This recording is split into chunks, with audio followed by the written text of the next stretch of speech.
Assalamualaikum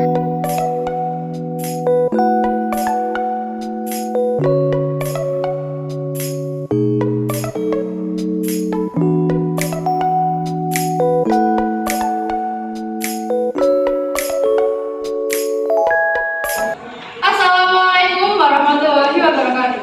Waalaikumsalam warahmatullahi wabarakatuh. Assalatu wassalamu ala asrofil anbiya'i wal mursalin Sayyidina Muhammadin wa ala alihi wa sahbihi ajma'in. Rabbi shrah li sadri wa yassir li amri wahlul 'uqdatam min lisani yafqahu qawli. Amma ba'd. Yang terhormat Bapak Kepala Sekolah SMA Negeri Kalisar, yang terhormat Ibu Afiatul Mutmainah selaku guru dan pembimbing Bahasa Indonesia, yang terhormat guru dan karyawan serta staf TU SMA Negeri Kalisar, serta teman-teman yang saya sayangi. Hadirin yang berbahagia, rasanya kurang lengkap jika kita tidak mengenal satu sama lain.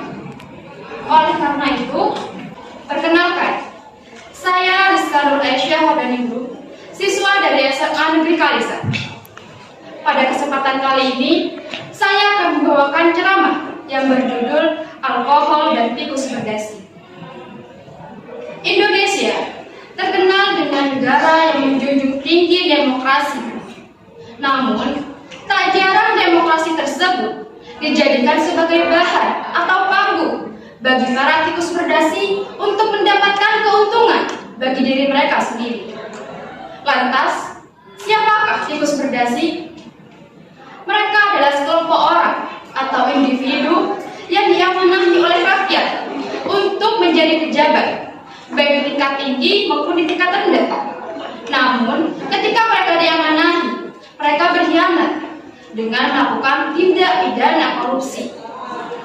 Rasulullah SAW bersabda, barang siapa yang aku pekerjakan suatu pekerjaan dan aku gaji dari pekerjaan tersebut, jika dia mengambil di luar gajinya, maka itu adalah korupsi. Hadis riwayat Abu Dawud. Ada asap, tentu ada api, bukan? Nah, begitupun faktor-faktor yang mendukung terjadinya tindak pidana korupsi.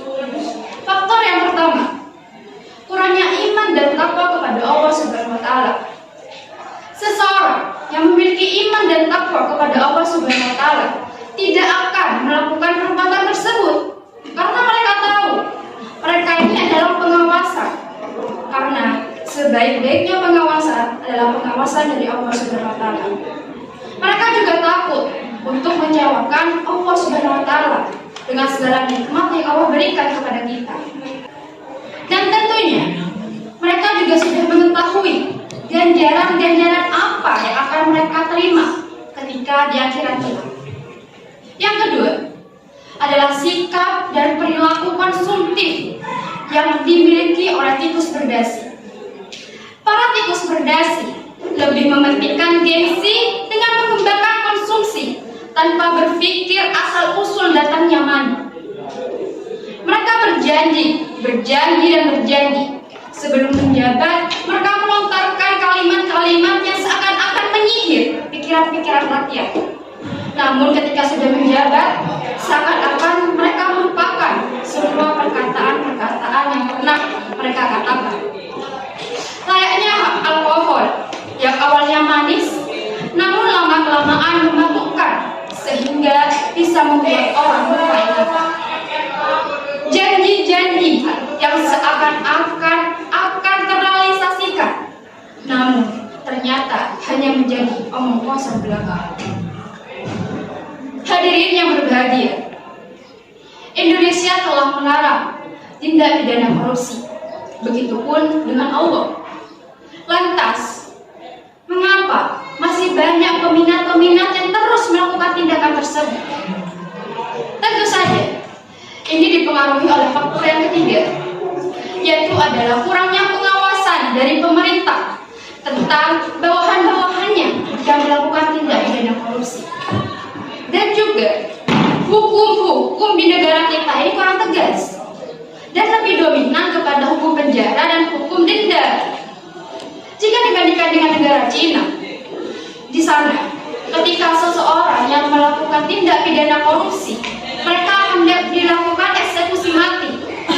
Namun, jika di Indonesia, kita jarang menemukan kondisi tersebut. Di Indonesia, penjual ayam saja dikenai hukuman yang lebih berat daripada tikus-tikus berdasi itu yang melakukan dan menerima suap-suap dari organisasi atau individu di atasnya. Kan lucu bukan? Roti saja bisa dibeli, apalagi hukum-hukum di negara ini. Hadirin yang berbahagia, korupsi merupakan suatu kesalahan yang sangat amat besar. Namun, mengapa masih banyak orang-orang yang melakukan kegiatan tersebut? Tentu saja, di Indonesia terkenal dengan sumber daya manusianya yang banyak. Namun, mengapa orang-orang di luar sana masih banyak yang kelaparan? Masih banyak anak-anak yang putus sekolah? Dan mengapa masih banyak orang-orang yang tidur beralaskan tanah dan menatapkan langit? Mengapa? Para tikus berdasi seakan-akan tidak memiliki kesalahan. Mereka melakukan semua kegiatan itu dengan cara yang sangat-sangat rapi. Sesuai dengan Undang-Undang Nomor 31 Tahun 1999 Ayat 2 Nomor 1 yang menerangkan bahwa seseorang yang melakukan tindak pidana korupsi akan dijatuhi hukuman penjara paling sedikit 4 tahun penjara dan paling banyak 20 tahun penjara, dan denda paling sedikit 200 juta rupiah dan yang paling banyak adalah 1 miliar rupiah.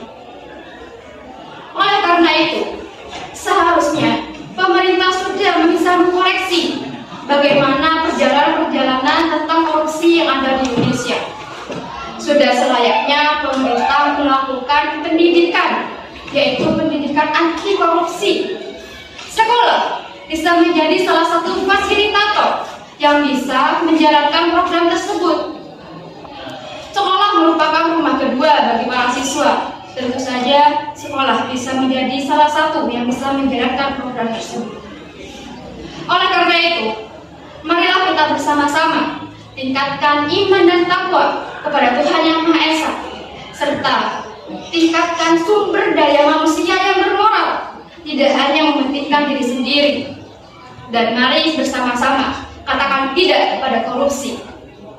Saatnya sekarang kita beramai-ramai membangun sejarah baru bagi negara ini. Sejarah yang tidak ada korupsi, sejarah yang tidak ada koruptor. Saatnya kita mulai pada saat ini. Mungkin sampai di sini pembahasan kita. Saya memiliki sedikit pantun. Pak Andi memiliki burung kenari, burung dijemur hingga siang hari. Pembahasan sampai di sini. Salah yang hilaf mohon dimaklumi. Wassalamualaikum warahmatullahi wabarakatuh. Waalaikumsalam.